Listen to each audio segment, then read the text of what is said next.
চেপ্টাৰটো আৰম্ভণি কৰিছিলোঁ যোৱা ক্লাছত। তো আজি মই ক্লাছটো মূলৰ প্ৰদৰ্শনীৰ বিভাজনৰ ডিটেইলছ আলোচনা কৰিবলৈ ওলাইছোঁ। তো ইতিমধ্যে আমি আলোচনা কৰিছিলোঁ যে পৰ্যাপ্ত মানে কি আছিল, শ্ৰেণীবিভাজন মানে কি আছিল, মৌল কি, মৌল শব্দটো কোনে নাম কৰিছিল আলোচনা কৰিছিলোঁ। তো আজি এই মৌলৰ পৰ্যাপ্ত শ্ৰেণীবিভাজন কৰাৰ যে চেষ্টা কৰা কিছুমান বিজ্ঞানী আছিল, তেওঁলোকে কেনেকৈ শ্ৰেণীবিভাজন কৰিবলৈ চেষ্টা কৰিছিল সেই বিষয়ে আলোচনা কৰিম। আৰু এই মৌলৰ পৰ্যাপ্ত শ্ৰেণীবিভাজন কৰা প্ৰথমগৰাকী বিজ্ঞানী আছিল ডবৰেইনাৰ আছিল। আৰু এই ডবৰেইনাৰে তেওঁ সময়ত আৱিষ্কাৰ হোৱা মৌলৰ আছিল 30টা। আৰু এই 30টা মৌলৰ পৰা তেওঁ একে ধৰ্মবিষ্ট মৌলক তেওঁ একোটা গোটত সজাবলৈ চেষ্টা কৰিছিল। আৰু এনেদৰে একে ধৰ্মবিষ্ট মৌলৰ যে একোটা গোটত সজাইছিল, সজাওঁতে তেওঁ প্ৰতিটো গোটত 3টাকৈ মৌল হৈছিল। আৰু সেই 3টা মৌলৰ দ্বাৰা গঠিত যিটো থোপ আছিল, সেই থোপটো আমি এইটো পাইছিলোঁ ট্ৰায়ড বুলি কোৱা হৈছিল, ডবৰেইনাৰ বুলি ট্ৰায়ড। আৰু ট্ৰায়ড শব্দটোৰ অৰ্থ হ'ল ত্ৰিক মানে হ'ল যে 3টা বস্তুৰ দ্বাৰা গঠিত এটা থোপ। গতিকে আমি এইখিনি কথা যোৱা ক্লাছটোত আমি আলোচনা কৰিছিলোঁ। আজি ইয়াত পিছৰ পৰা আলোচনা কৰিম। গতিকে ডবৰেইনাৰ যিটো ট্ৰায়ড আছিল, সেই ট্ৰায়ড কেইটাৰ ভিতৰত আছিল বিশেষকৈ ট্ৰায়ডটা আছিল যে লিথিয়াম, সোডিয়াম, আৰু এটা হ'ল পটেছিয়াম, কেলছিয়াম, ষ্ট্ৰনচিয়াম আৰু হ'ল বেৰিলিয়াম, আৰু আছিল ক্ল'ৰিন, ব্ৰমিন, আয়ডিন। তো এই 3টা ট্ৰায়ডটো গঠন কৰিছিল। তেওঁৰ সময়ত মাত্ৰ 30টা মৌল আছিল। 30টা মৌলৰ পৰা তেওঁ এই 3টা ট্ৰায়ড গঠন কৰিছিল। আৰম্ভ কৰিছিলোঁ। আৰু এই ট্ৰায়ড যি 3টা মৌলই ট্ৰায়ড গঠন কৰিছিল, এই ট্ৰায়ডটি গঠন কৰা 3টা মৌলৰ এনেকৈ সজাইছিল যে এই 3টা সজা হৈছিল পাৰমাণৱিক বলত গঠিত গ্ৰহত, অৰ্থাৎ এই পাৰমাণৱিক বলৰ কি কমৰ পৰা বেছিলে। আৰু এনেকৈ সজোৱাটো সিহঁতৰ মাজত সম্পৰ্কটো আছিল যে ইয়াতে প্ৰথম আৰু শেষত এই মৌল দুটাৰ পাৰমাণৱিক বলৰ গড় মানটো মাজৰটোৰ সমান আছিল। গতিকে এনেকৈ এইটো আছিল ট্ৰায়ড গঠন কৰা মৌল 3টাৰ মাজৰ সম্পৰ্ক। তেনেকৈ যিটো প্ৰথম ট্ৰায়ডটো আছিল সেইটো হ'ল লিথিয়াম, সোডিয়াম আৰু পটেছিয়াম। লিথিয়ামৰ পাৰমাণৱিক ভৰ হ'ল 6.9 আৰু পটেছিয়ামৰ পাৰমাণৱিক ভৰ আছিল 39.1। এই দুটা মৌলৰ পাৰমাণৱিক আৰু সোডিয়ামৰ পাৰমাণৱিক ভৰটো আছিল এই দুটা মৌলৰ পাৰমাণৱিক ভৰৰ গড় মান, অৰ্থাৎ 6.9 প্লাছ 39.1/2। গতিকে এটা আমি যোগ পেলাই পাই গৈছিলোঁ, এতিয়া কি হ'ব, এইটো 0 আৰু ইয়াতে 46/2। আৰু এইটো আমি কৰিলে হৰণ কৰিলে পাই যাম 23, অৰ্থাৎ যিটো ভৰ আছিল সোডিয়ামৰ। তো এনেকৈ তেওঁ 3টা মৌলৰ দ্বাৰা একোটা গোট গঠন কৰিছিল। আৰু সেই গোটকেইটাৰ নাম দিয়া আছিল ডবৰেইনাৰ ট্ৰায়ড। আৰু সেই ট্ৰায়ড গঠন কৰা যিটো মৌলৰ মাজত যিটো সম্পৰ্ক, সেই সম্পৰ্কটো হ'ল যে প্ৰথম আৰু শেষৰ মৌল দুটাৰ পাৰমাণৱিক বলৰ গড় মানটো মাজৰটোৰ সমান হৈছিল। তো এনেদৰে তেওঁৰ ডবৰেইনাৰে তেওঁৰ সময়ত আৱিষ্কাৰ হোৱা মৌল 30টা মৌল তেওঁ সজাবলৈ কি চেষ্টা কৰিছিল। কিন্তু এই তেওঁৰ যিটো শ্ৰেণীবিভাজন আছিল, এই শ্ৰেণীবিভাজনটো তেওঁ গোটেইকেইটা মৌলত তেওঁ শ্ৰেণীবিভাজন কৰিব পৰা নাছিল। আৰু তেতিয়া তেওঁৰ সময়ত আৱিষ্কাৰ হোৱা 30টা মৌলৰ পৰা তেওঁ মাত্ৰ 3টা ট্ৰায়ড চিনাক্ত কৰিছিল। আৰু সেই ট্ৰায়ড 3টা আমি ইয়াতে লিখিছিলোঁ, কি আছিল, লিথিয়াম, সোডিয়াম, পটেছিয়াম, আৰু এটা হ'ল কেলছিয়াম, ষ্ট্ৰনচিয়াম, বেৰিলিয়াম, আৰু ক্ল'ৰিন, ব্ৰমিন আৰু কি আয়ডিন। কিন্তু এই ট্ৰায়ড 3টা যিকেইটা ট্ৰায়ড গঠন কৰিছিল, এই ট্ৰায়ড 3টাৰ যিটো মৌল 3টাৰ মাজৰ সম্পৰ্ক আটাইকেইটাৰ ক্ষেত্ৰত হোৱা নাছিল। যেনেকৈ আমি ক'লোঁ লিথিয়াম আৰু পটেছিয়ামৰ যিটো পাৰমাণৱিক বলৰ গড় মানটো সোডিয়ামটোৰ সমান আছিল, কিন্তু এইবোৰৰ ক্ষেত্ৰত সেইটো একজাক্টলি সম্পূৰ্ণৰূপে মিলা নাছিল। যাৰ কাৰণে পৰৱৰ্তী সময়ত তেওঁৰ যিটো ট্ৰায়ড আছিল, ট্ৰায়ডটোৰ পিছত ব্যৱহাৰ কৰি নাছিল, অৰ্থাৎ তেওঁৰ যিটো শ্ৰেণীবিভাজন আছিল, সেই সময়ত সেই শ্ৰেণীবিভাজনটো পৰৱৰ্তী সময়ত মানুহে মানি লোৱা নাছিল। কাৰণ তেওঁৰ শ্ৰেণীবিভাজনটো কিছুমান সীমাবদ্ধতা আছিল, অৰ্থাৎ লিমিটেশ্যন আছিল। আৰু লিমিটেশ্যনৰ ভিতৰত 1 নম্বৰ লিমিটেশ্যনটো হ'ল যে তেওঁৰ সময়ত 30টা মৌল আছিল, আৰু সেই 30টা মৌলক তেওঁ আটাইকেইটাৰ মৌলৰ দ্বাৰা কি ট্ৰায়ড গঠন কৰিব নাছিল, মাত্ৰ 3টা ট্ৰায়ড গঠন কৰিছিল। আৰু 2 নম্বৰ সীমাবদ্ধতাটো হ'ল যে যি 3টা ট্ৰায়ড গঠন কৰিছিল, আৰু সেই 3টা ট্ৰায়ড 3টাৰ ক্ষেত্ৰত প্ৰথম আৰু শেষৰ মৌলটোৰ পাৰমাণৱিক বলৰ গড় মানটো গোটেই এটা ট্ৰাইডৰ ক্ষেত্ৰত একেখন আছিল, মাত্ৰ এটা ট্ৰাইডৰ ক্ষেত্ৰত তেওঁ মিলিছিল, সেইটো হৈছে লিথিয়াম ছডিয়াম পটাছিয়াম, কিন্তু বাকী ক্ষেত্ৰত মিলা আছিল। আৰু যাৰ কাৰণে তেওঁৰ এই চেনেলটো পৰৱৰ্তী সময়ত মানুহে বাদ দিছিল। গতিকে এইখিনি ভুল শুধৰোৱাৰ কাৰণে পিছলৈ আৰু এজন ব্যক্তি আছিল, তেখেত চেষ্টা কৰিছিল, আৰু তেখেত হৈছে নিউলেণ্ডেন্স।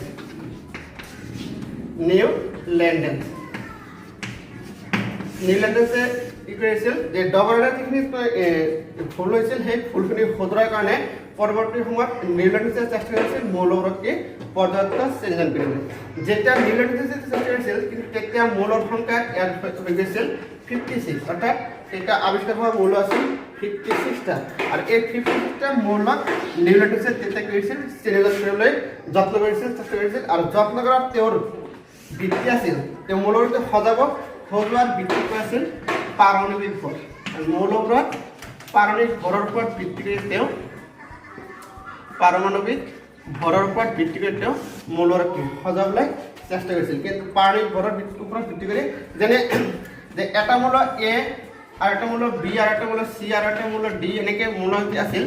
এই মৌলকেইটা যে ক্ৰমান্বয়ে সজাইছিল, সজাওঁতে তেওঁ টাৰ্গেটটো লৈছিল কি ইহঁতৰ ভৰ, পাৰমাণৱিক ভৰ। যদি এইটোৰ ভৰ 1 হয় টাৰ্গেট দিছিল, এইটোৰ ভৰ 2 হ'লে এইটো পিছত দিছিল, এইটো 3 হ'লে এনেকৈ পিছত দিছিল, মানে পাৰমাণৱিক ভৰৰ বডিটো তেওঁ সজাইছিল। আৰু সজাই যাওঁতে তেওঁ কি কৰিছিল দেখা পাইছিল যে এনেকৈ প্ৰথম, দ্বিতীয়, তৃতীয়, চতুৰ্থ এনেকৈ 7টা মৌললৈকে 7টা মৌললৈকে যেতিয়া পাৰমাণৱিক ভৰৰ বডিটো যেতিয়া সজাই গৈছিল, সজাওঁতে যিটো 8 নম্বৰ মৌল, অৰ্থাৎ যিটো মৌলত পাৰমাণৱিক ভৰ 8 আছিল, সেই মৌলটোৰ ধৰ্ম তেওঁ প্ৰথম মৌলটোৰ সৈতে একে হোৱাৰ লক্ষ্য কৰিছিল। অৰ্থাৎ কি অষ্টম মৌলটোৰ ধৰ্ম তেওঁ প্ৰথম মৌলটোৰ সৈতে কি একে হোৱা লক্ষ্য কৰিছিল। আৰু এইটো তেওঁ সংগীতৰ 7টা সুৰ যিটো আছিল সা, ৰে, গা, মা, পা, ধা, নি, অৰ্থাৎ এই 7টা সুৰ সা, ৰে, গা, মা, পা, ধা, নি, এই 7টা সুৰত যেনেকৈ কি হয় চাৰ সুৰকেইটা আৰম্ভ হয় চাৰ পৰা যায়, শেষ হয় নিত, আকৌ নিত পিছত আকৌ পুনৰ চাৰ পৰা আৰম্ভ হয়। ঠিক তেনেকৈ এই মৌলকেইটাৰ ক্ষেত্ৰতে একেবাৰে পাইছিল যে 1ৰ পৰা 7লৈকে মৌলকেইটা যোৱাৰ পিছত অষ্টম মৌল যিটো আছিল, সেই অষ্টম মৌলটোৰ ধৰ্ম তেওঁ প্ৰথমটোৰ সৈতে কি একে হোৱাৰ লক্ষ্য কৰিছিল। আৰু এইটোক তেওঁ সংগীতৰ যিটো অষ্টক, অৰ্থাৎ সা, ৰে, গা, মা, পা, ধা, নি, এইটোলৈ তুলনা কৰিছিল বাবে এই সূত্ৰটোক কোৱা হৈছিল নিউলেণ্ডেন্সৰ অষ্টসূত্ৰ। নিউলেণ্ডেন্সৰ কি অষ্টসূত্ৰ, অৰ্থাৎ নিউলেণ্ডেন্সৰ অষ্টসূত্ৰটো হ'ল যে নিউলেণ্ডেন্সে তেওঁৰ সময়ত আৱিষ্কাৰ হোৱা মৌলবোৰক যেতিয়া পাৰমাণৱিক ভৰৰ বডিটোৰ ওপৰত সজাই যাওঁতে তেওঁ প্ৰতিটো অষ্টমূলৰ ধৰ্ম প্ৰথমটোৰ সৈতে একে হোৱা লক্ষ্য কৰিছিল। আৰু এইটো তেওঁ সংগীতৰ অষ্টক, অৰ্থাৎ সা, ৰে, গা, মা, পা, ধা, নি, এইটোৰ লগত তুলনা কৰিছিল বাবে এই সূত্ৰটোক কোৱা হয় নিউলেণ্ডেন্সৰ অষ্টসূত্ৰ। গতিকে আমি এইটো জানাটো খুবেই দৰকাৰ, কাৰণ পৰীক্ষাত 1 মাৰ্কৰ এটা শৰ্ট নোট আহিব পাৰে যে নিউলেণ্ডেন্সৰ অষ্টসূত্ৰটো কি আছিল। আৰু এটা কুৱেশ্যন আহি যাব পাৰে, সেইটো হ'ল যে নিউলেণ্ডেন্সৰ মৌলবোৰৰ চিহ্নিত কৰাৰ ভিত্তিটো কি আছিল, মানে কিহৰ ওপৰত ভিত্তি কৰি তেওঁ মৌলবোৰক কি কৰিছিল চিহ্নিত কৰিছিল। তেওঁৰ প্ৰথম ভিত্তিটো আছিল যে মৌলবোৰক তেওঁ পাৰমাণৱিক ভৰৰ বডিটো কি সজাইছিল, পাৰমাণৱিক ভৰৰ ওপৰত ভিত্তি কৰি তেওঁ মৌলক কি চিহ্নিত কৰি চেষ্টা কৰিছিল। গতিকে আমি এটা সূত্ৰ পালোঁ যিটো নিউলেণ্ডেন্সৰ অষ্টসূত্ৰ বুলি কোৱা হয়। আৰু এটা শৰ্ট কুৱেশ্যন ইয়াতে আহিব পাৰে, সেই শৰ্ট কুৱেশ্যনটো হ'ল যে নিউলেণ্ডেন্সৰ সময়ত আৱিষ্কাৰ হোৱা মৌল কেইটা আছিল, সেই মৌলকেইটা হ'ল 56টা। গতিকে নিউলেণ্ডেন্সৰ যিটো অষ্টসূত্ৰ হ'লো, এই অষ্টসূত্ৰটো একেবাৰে ইজি, এইটো আমি একে চিম্পলভাৱে ল'লে হ'ল যে মৌলবোৰত তেওঁ কি আছিল মৌলৰ যেতিয়া কি বৰৰ বডিৰ ক্ৰম, অৰ্থাৎ কি বৰৰ ক্ৰমৰ পৰা যেতিয়া বেছিলৈ সজাই যাওঁতে তেওঁ প্ৰতিটো অষ্টমূলৰ মূল, অৰ্থাৎ কি 7টা মূললৈকে সজাইছিল, সজোৱাৰ পিছত 8 নম্বৰ মৌলটোৰ ধৰ্ম তেওঁ প্ৰথমটোৰ লগত সদায় একে হোৱা লক্ষ্য কৰিছিল। আৰু এইটোক তেওঁ সংগীতৰ অষ্টক যিটো আছিল সা, ৰে, গা, মা, পা, ধা, নি লগত তুলনা কৰিছিল বাবে এই সূত্ৰটোৰ নামেই হ'ল অষ্টসূত্ৰ, অৰ্থাৎ নিউলেণ্ডেন্সৰ অষ্টসূত্ৰ। তো এনেকৈ নিউলেণ্ডেন্সে তেওঁৰ সময়ত আৱিষ্কাৰ হোৱা মৌলবোৰৰ কি পৰ্যাপ্ত চিহ্নিত কৰিবলৈ চেষ্টা কৰিছিল। কিন্তু তেওঁৰ চিহ্নিতটো কি সম্পূৰ্ণ শুদ্ধ নাছিল, সম্পূৰ্ণ ত্ৰুটিপূৰ্ণ হোৱা নাছিল, অলপ ভুল ৰৈ গৈছিল। আৰু সেই ভুল হোৱাৰ কাৰণে পৰৱৰ্তী সময়ত কি হৈছিল তেওঁৰ চিহ্নিতটো মানুহে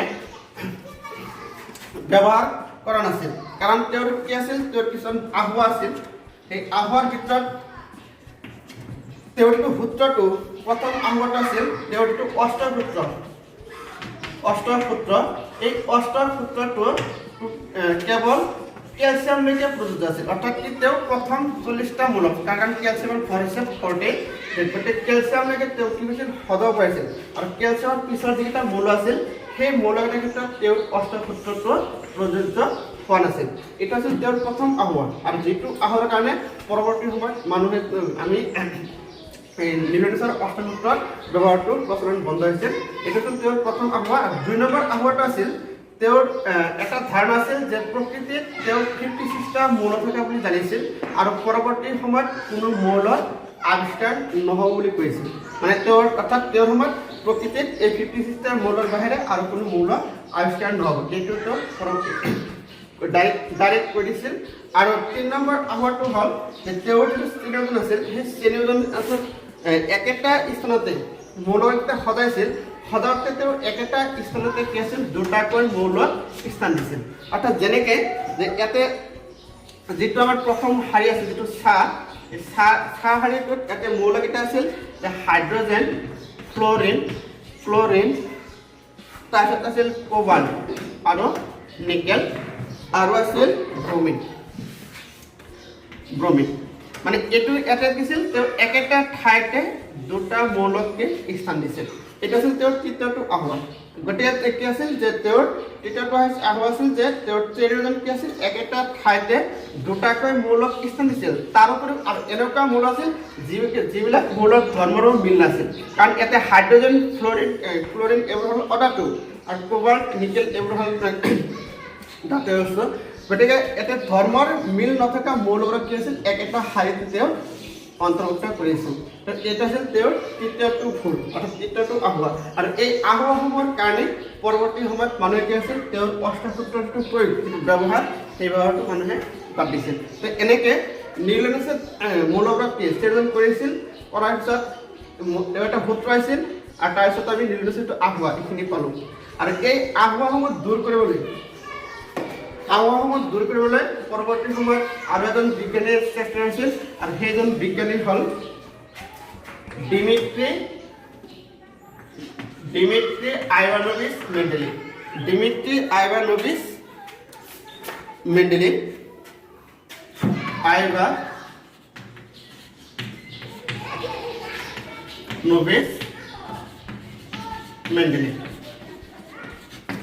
নিউটনৰ যিখিনি ভুল আছিল অৰ্থাৎ আহ্বান আছিল সেই আহ্বানসমূহ দূৰ কৰি শুদ্ধ মৌলবোৰৰ মানে শুদ্ধ শ্ৰেণী কৰিবলৈ চেষ্টা কৰা ব্যক্তিজন আছিল ডিমিট্ৰি আইভানোভিচ মেন্ডেলিভ আৰু তেখেত আছিল ৰুছ ৰসায়ন বিজ্ঞানী আৰু সেইকাৰণে ৰুছ ৰসায়ন বিজ্ঞানী আছিল আৰু তেওঁৰ শ্ৰেণীজনটোৰ যেতিয়া তেওঁ ডিমিট্ৰি আইভানোভিচ মেন্ডেলিভে যেতিয়া মৌলবোৰৰ কি শ্ৰেণীজন কৰিবলৈ চেষ্টা কৰিছিল তেতিয়া তেওঁৰ সময়ত মৌলৰ সংখ্যা আৱিষ্কাৰ হৈছিল মৌল আছিল 63টা মৌল আছিল মেন্ডেলিভৰ সময়ত 63টা মৌলৰ আৱিষ্কাৰ হৈছিল গতিকে মেন্ডেলিভ কিন্তু নিউটনে কৈ গৈছিল যে তেওঁৰ সময়ত 56টা মৌল আছে আৰু পৰৱৰ্তী সময়ত কিন্তু আৰু কোনো মৌলৰ আৱিষ্কাৰ নহ'ব কিন্তু যেতিয়া মেন্ডেলিভ আহিল তেতিয়া তেওঁৰ সময়ত মৌল হৈ গ'ল 63টা সেইকাৰণে নিউটনৰ সূত্ৰটো মানুহে ব্যৱহাৰ কৰাৰ কাৰণে বাদ দিয়াৰ কাৰণে বাধ্য হৈছিল যেতিয়া মেন্ডেলিভে যেতিয়া 63টা মৌল হ'লে আৰু সেই 63টা মৌলক মেন্ডেলিভে কি কৰিছিল শ্ৰেণীজন কৰিবলৈ চেষ্টা কৰিছিল আৰু শ্ৰেণীজন কৰোঁতে তেওঁ দুটা বস্তু চাইছিল দুটা বস্তুৰ এটা হ'ল মৌলবোৰৰ ৰাসায়নিক ধৰ্ম আৰু এটা হ'ল মৌলৰ কি পাৰমাণবিক বল এই দুটা ধৰ্মৰ ওপৰত ভিত্তি কৰি মেন্ডেলিভে কি কৰিছিল মৌলৰ কি শ্ৰেণীজন কৰিবলৈ চেষ্টা কৰিছিল যে মৌলৰ ৰাসায়নিক ধৰ্ম আৰু কি মৌলৰ কি পাৰমাণবিক বল এই দুটা ধৰ্মৰ ওপৰত ভিত্তি কৰি মেন্ডেলিভে মৌলৰ কি শ্ৰেণীজন কৰিছিল আৰু তেওঁৰ সূত্ৰটো আছিল যে মৌলৰ ৰাসায়নিক ধৰ্মৰ ক্ষেত্ৰত কি পাৰমাণবিক বলত বৰ্ধিত কৰাৰ কি পৰ্যায়ক্ৰমে কি হয় সলনি হৈ যায় অৰ্থাৎ মেন্ডেলিভে কি আছিল যে একে ৰাসায়নিক ধৰ্ম বিশিষ্ট মৌলৰ কি কৰিছিল পাৰমাণবিক বৰত বৰ্ডৰ কি সজাইছিল আৰু সজাই তেওঁ এখন কি কৰিছিল তালিকা প্ৰস্তুত কৰিছিল আৰু যিটো তালিকাৰ নাম আছিল মেন্ডেলিভৰ পৰ্যায়ক্ত তালিকা যিটো তালিকাৰ নাম আছিল মেন্ডেলিভৰ পৰ্যায়ক্ত তালিকা আৰু সেই পৰ্যায়ক্ত তালিকাত তেওঁ কিছুমান কি আছিল থিয় স্তম্ভ পাইছিল আৰু কিছুমান পথালি কি এনেকুৱা শাৰী পাইছিল আৰু সেই থিয় যিবোৰ স্তম্ভ আছিল সেই স্তম্ভবোৰক তেওঁ নাম দিছিল বৰ্গ আৰু যিবোৰ পথালি শাৰী পাইছিল এই শাৰীবোৰক তেওঁ নাম দিছিল কি পৰ্যায় দিছিল গতিকে মেণ্ডেলিভে তেওঁৰ সময়ত আৱিষ্কাৰ হোৱা মৌলবোৰক কি আছিল ৰাসায়নিক ধৰ্মৰ ওপৰত ভিত্তি কৰি পানীবোৰৰ বডিৰ যেতিয়া সজাই তেওঁ এখন কি তালিকা প্ৰস্তুত কৰিছিল আৰু সেইখন তালিকাৰ নামেই হ'ল মেণ্ডেলিভৰ পৰ্যায়িত তালিকা আৰু সেই মেণ্ডেলিভৰ পৰ্যায়িত তালিকাত কিছুমান কি আছিল থিয় শাৰী আছিল যিটো শাৰীৰ নাম আছিল বৰ্গ আৰু কিছুমান কি আছিল পথালি শাৰী আছিল যিটো শাৰীক নাম দিয়া আছিল পৰ্যায় তো এতিয়া এই মেণ্ডেলিভৰ যিটো ৰাসায়নিক ধৰ্মৰ যিটো আছিল এই ৰাসায়নিক ধৰ্মৰ ভিত্তিৰ ওপৰত ভিত্তি দুটা বেছিকৈ আছিল ধৰ্ম এটা হ'ল মৌলবোৰে অক্সিজেন আৰু হাইড্ৰজেন এই দুটা মৌলৰ লগত বিক্ৰিয়া কৰিলে কেনেধৰণৰ সংকেত গঠন কৰে তাৰ ওপৰত বেছিকৈ গুৰুত্ব দিছিল যে কোনো এটা মৌল অক্সিজেনৰ লগত বিক্ৰিয়া কৰিলে কেনে সংকেত গঠন কৰে আৰু বা নাইবা হাইড্ৰজেনৰ লগত বিক্ৰিয়া কৰিলে কেনেধৰণৰ সংকেত গঠন কৰে কিন্তু ৰাসায়নিক ধৰ্মৰ ভিতৰত এই দুটাই বেছিকৈ দিছিল কাৰণ এই দুটাতো মৌলবোৰে অৰ্থাৎ কি মৌলবোৰে গ্ৰহণ কৰা অক্সাইড আৰু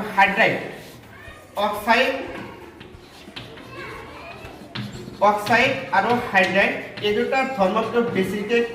প্ৰাধান্য দিছিল কাৰণ ইয়াৰ কাৰণটো হ'ল কাৰণ প্ৰকৃতিৰ বেছিভাগ মৌলই অক্সিজেন নাইবা হাইড্ৰজেনৰ লগত কি বিক্ৰিয়া কৰি কি লগ লাগি থাকে যেনে সেইকাৰণে তেওঁ বেছিভাগ মৌলই অক্সিজেনৰ লগত লগ লাগি থাকে নাইবা তেওঁ হাইড্ৰজেনৰ লগত সেইকাৰণে তেওঁৰ ধৰ্মটো আছিল মৌলৰে গঠন কৰা হাইড্ৰাইড আৰু অক্সাইডৰ সংকেতটো যেনে যে এটা সোডিয়াম এটা মৌল যিটো মৌল অক্সিজেনৰ লগত বিক্ৰিয়া কৰি তেতিয়া তাৰ সংকেতটো আছিল কি Na2O আৰু পটাছিয়ামৰ সংকেতটো হয় অক্সাইডৰ K2O মানে এনেকুৱা অক্সাইড যেতিয়া পাইছিল সংকেতটো যেতিয়া একে আছিল তেতিয়া তেওঁ বুজাইছিল অৰ্থাৎ সোডিয়াম আৰু পটাছিয়ামৰ ধৰ্ম কি একে কিন্তু সোডিয়াম আৰু পটাছিয়ামৰ ধৰ্ম একে কিন্তু ইয়াতে কোনটোৰ স্থান আগত হ'ব সেইটো নিৰ্ভৰ কৰিছিল ইয়াৰ ওপৰত পাৰমাণৱিক ভৰৰ ওপৰত কাৰণ সোডিয়ামৰ পানীৰ ভৰটো কম পটাছিয়ামৰ পানীৰ ভৰটো বেছি গতিকে সোডিয়ামৰ স্থানটো আগত আছিল পটাছিয়ামৰ স্থানটো কি আছিল পিছত আছিল নাইবা যেনেকৈ আৰু আছে যেনে মেগনেছিয়াম যেতিয়া অক্সিজেনত বিক্ৰিয়া হয় তেতিয়া তাৰ অক্সাইড সংকেতটো MgO কেলছিয়াম যেতিয়া বিক্ৰিয়া হয় তেতিয়া তাৰ অক্সাইড সংকেতটো কি CaO গতিকে এই ক্ষেত্ৰত তেওঁ বুজাইছিল মেণ্ডেলিভে বুজিছিল যে এই ক্ষেত্ৰত যেহেতু ইহঁতৰ অক্সাইডৰ সংকেত একে আছিল গতিকে এই মৌল দুটাৰ স্থান একেটা শাৰীত হ'ব অৰ্থাৎ ইহঁতৰ ধৰ্ম কি একে হ'ব কিন্তু কোনটো মৌলৰ স্থান ওপৰত হ'ব কোনটো মৌলৰ স্থান তলত হ'ব সেইটো ডিপেণ্ড আছিল কাৰ ওপৰত মৌল দুটাৰ কি পানীৰ ওপৰত গতিকে ইয়াতে মেগনেছিয়ামৰ পানীৰ ভৰ আছিল 24 আৰু এক পানীৰ ভৰ কি আছিল 40 গতিকে এই ক্ষেত্ৰত মেগনেছিয়ামটোৰ স্থান ওপৰত আছিল আৰু কেলছিয়ামৰ স্থানটো কি আছিল তলত আছিল তো এনেদৰে তুমি কি আছিল মেণ্ডেলিভে মৌলবোৰৰ কি ৰাসায়নিক ধৰ্মৰ ওপৰত ভিত্তি কৰি মৌলৰ পানী ভৰৰ বডিৰ কি সজাইছিল আৰু সজাই এখন তালিকা তেওঁ প্ৰস্তুত কৰিছিল আৰু যিটো তালিকাত তেওঁ টোটেল তেওঁৰ তালিকাত 6টা এটা পৰ্যায় হৈছিল আৰু 8টা বৰ্গ হৈছিল আৰু সেই 6টা পৰ্যায়ৰ 8টা বৰ্গৰ ভিতৰত তেওঁ কি আছিল তেওঁ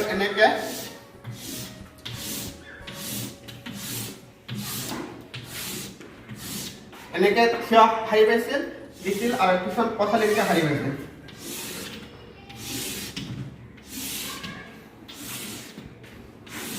এই পথালি যিবোৰ শাৰী এই শাৰীক তেওঁৰ নাম দিছিল পৰ্যায় আৰু থিয় যিবোৰ শাৰী এইবোৰক তেওঁৰ নাম দিছিল কি বৰ্গ আৰু এই এক নং বৰ্গ এটা আছিল নাম্বাৰ 1 বৰ্গ এটা নাম্বাৰ 2 এটা নাম্বাৰ 3 এটা নাম্বাৰ 4 এটা নাম্বাৰ 5 নাম্বাৰ 6 নাম্বাৰ 7 এটা আছিল নাম্বাৰ 8 টোটাল 8 বৰ্গ আৰু এটা আছিল নাম্বার 1 পর্যায় এটা নাম্বার 2 এটা নাম্বার 3 এটা 4 এটা 5 এটা 6 টোটাল 6টা পর্যায় আছে আৰু একেটা যেটো 1 নং বৰ্গ আছে এই 1 নং বৰ্গৰ মৌলকেইটাৰ হাইড্রোজেন সংকেত আছিল RS অর্থাৎ R মানে হল ডেলিকেট মূলক RS আরোগ্য মূলক বুজা হয় RS আৰু অক্সিজেন সংকেত আছিল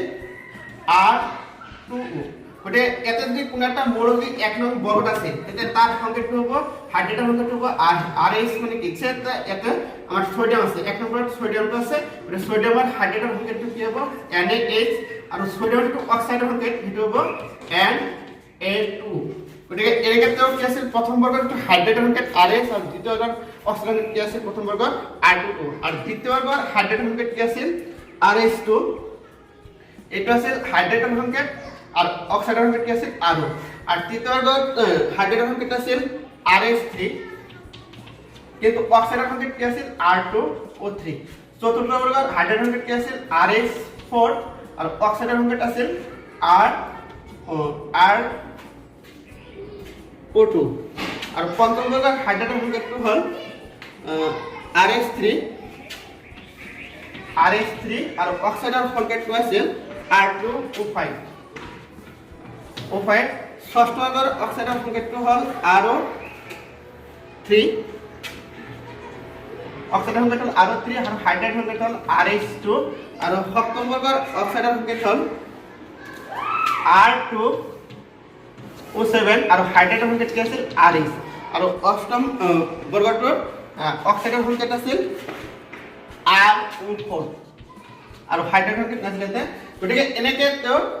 তেওঁ দুটা ধৰ্ম আছিল এটা মৌলৰে গঠন কৰা হাইড্ৰাইড আৰু মৌলৰ গঠন কৰা অক্সাইড এই দুটা ধৰ্মৰ ওপৰত ভিত্তিত মৌলটি সজাইছিল আৰু সজোৱাতে তেওঁ এটা মৌলৰ পৰা আন মৌলৰ পৃথক হ'ব সেইটো ডিপেন্ড কৰিছিল মৌলৰ কি বল যেনেকে এতিয়া যে এৰ যিটো 1 নং বল 2 নং বৰ্গত যিটো আছে লিথিয়াম মৌলটোৰ আৰু আছে আৰু এটা বেৰিলিয়াম লিথিয়ামে যেতিয়া কি কৰিছিল হাইড্ৰাইডৰ সংকেতটো কি আছিল Li(H) আৰু অক্সাইডৰ সংকেত আছিল Li(2O) লিথিয়ামৰ অক্সাইডৰ সংকেতটো আছিল Li(2O) আৰু বেৰিলিয়াম আছিল তাৰ অক্সাইডৰ সংকেত আছিল Bu অৰ্থাৎ এই ক্ষেত্ৰত কি আছিল যে এইটো লিথিয়ামৰ লগত বেৰিলিয়ামৰ ৰাসায়নিক ধৰ্ম একে নহয় গতিকে লিথিয়াম আৰু বেৰিলিয়াম দুটা সেপাৰেট হ'ব কিন্তু কোনটো আগত হ'ব কোনটো পিছত হ'ব সেইটো ডিপেন্ড কৰিছে ইহঁতৰ ভৰ এটা লিথিয়ামৰ ভৰটো কম আছে বেৰিলিয়ামৰ ভৰটো কি আছিল বেছি আছিল সেইকাৰণে লিথিয়ামটো আছিল আমাৰ 1 নং বৰ্গৰ 2 নং পদত লিথিয়াম আছিল আৰু বেৰিলিয়ামটো আছিল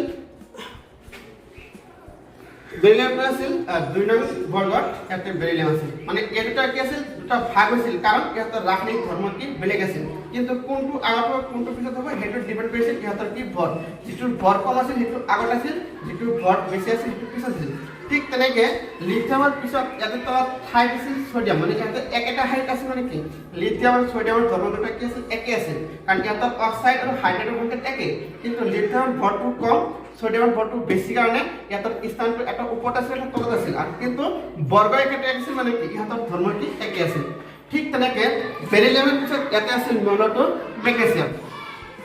এই দুটা মৌল কি আছিল একেটা বৰ্গত আছিল মানে কি এই দুটা ধৰ্ম কি আছিল একে আছিল ৰাসায়নিক ধৰ্ম একে আছিল কিন্তু বেৰিলিয়ামৰ ভৰটো কম মেগনেছিয়ামৰ ভৰটো বেছি কাৰণে বেৰিলিয়ামৰ স্থান আগত আছিল মেগনেছিয়ামৰ স্থান কি আছিল তলত আছিল তো এনেকে তেওঁ কি আছিল মৌলৰ কি হৈছিল সজাইছিল কিন্তু সজাইছিল আৰু সজাওতে তেওঁ এটা লক্ষ্য কৰিছিল যে দেখিছিল যে মৌলবোৰৰ যিটো ধৰ্ম সেই ধৰ্মটো পাৰমাণবিক বৰৰ পৰ্যায়ক্ৰমে সলনি হয় কাৰণ পাৰমাণবিক বৰ বৃদ্ধিৰ লগে লগে সিহঁতৰ ধৰ্মটো চেঞ্জ হৈছে যেনে লিথিয়ামৰ ভৰটো যিমান আছে লিথিয়ামৰ ভৰতকৈ বেৰিলিয়ামৰ ভৰ বেছি তো ভৰ বাঢ়ি যোৱাৰ লগে লগে কি হৈছে সিহঁতৰ ধৰ্মটো চেঞ্জ হৈছে গতিকে এই যিটো সূত্ৰটো যে মৌলবোৰৰ ধৰ্মবোৰ সিহঁতৰ পাৰমাণবিক বৰৰ পৰ্যায়ক্ৰমে কি সলনি হয় পাৰমাণবিক বৰ বৃদ্ধিৰ লগে লগে মৌলবোৰৰ ৰাসায়নিক ধৰ্ম কি সলনি হয় আৰু এই সূত্ৰটো আছিল মেণ্ডেলিভৰ পৰ্যায়ক্ৰম সূত্ৰটো গতিকে মেণ্ডেলিভৰ পৰ্যায়ক্ৰম সূত্ৰটো আছিল যে মৌলবোৰৰ ধৰ্মবোৰ সিহঁতৰ পাৰমাণবিক বৰৰ পৰ্যায়ক্ৰমে সলনি হয় অৰ্থাৎ এইটো বুজাইছিল যে মৌলবোৰৰ পাৰমাণবিক বৰ বৃদ্ধিৰ লগে লগে সিহঁতৰ ধৰ্ম কি থাকে সলনি হৈ যায় কিন্তু এটা নিৰ্দিষ্ট হিমালয় সলনি হয় আকৌ পুনৰ আগৰ পৰা বিপৰীত হয় এনেকে তেওঁ কি হৈছিল মৌলবোৰৰ ৰাসায়নিক ধৰ্ম আৰু পাৰমাণবিক বৰৰ বৃদ্ধিৰ সজাই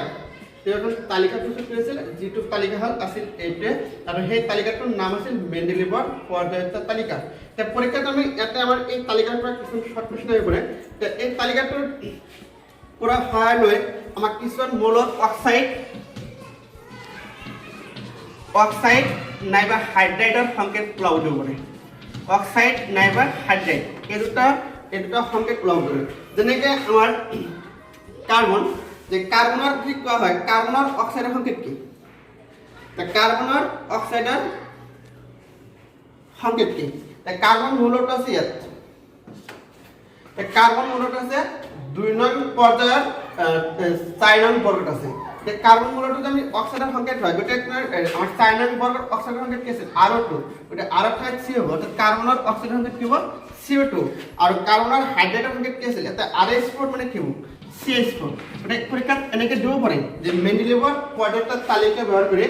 আমাক দিলে এটা দিলে যে পটাছিয়ামৰ অক্সাইডৰ সংকেত কি হ'ব তো আমাৰ পটাছিয়াম মূলটো আছে মেণ্ডেলিভৰ পৰ্যায় তালিকাত 1 নং বৰ্গত 4 নং পৰ্যায়ত আছে পটাছিয়াম গতিকে এটা যদি তুলনা কৰো 1 নং বৰ্গৰ হাইড্ৰোজেন সংখ্যা কি আছে RH গতিকে পটাছিয়ামৰ হাইড্ৰোজেন কি হ'ব KH আৰু 1 নং বৰ্গৰ অক্সিজেন সংখ্যা হ'ল R2O গতিকে পটাছিয়ামৰ অক্সিজেন সংখ্যা হ'ব K2O গতিকে এনেকৈ আমাৰ কি মেণ্ডেলিভৰ পৰ্যায় তালিকা ব্যৱহাৰ কৰি আমাৰ কি মূলবোৰৰ কি হাইড্ৰেট নাইবা অক্সিজেন সংখ্যা লগ দিব পাৰে তাৰপৰ কি আৰ এই মেণ্ডেলিভৰ পৰ্যায় তালিকাৰ যেটো আছিল এই তালিকাত তেওঁ কি আছে মূলৰ চেঞ্জ কৰিছিল কৰোতে কিছুমান খালি ঠাই তেওঁ পাই গৈছিল আৰু সেই খালি ঠাই কি কৰিছিল সেই সময়ত আৱিষ্কাৰ নোহোৱা মূলৰ বিষয়ে তেওঁ কি আছিল বৈজ্ঞানিক কৰিছিল গতিকে এইখিনি তেওঁৰ সফলতা আমি পিছত আলোচনা কৰিম আজিলৈ আমাৰ ক্লাছটো ইমানতে গতিকে এইখিনি ক্লাছটো চাই ভাল লাগিছে তো নিশ্চয় লাইক কৰিব লগতে শ্বেয়াৰ আৰু ছাবস্ক্ৰাইব কৰিব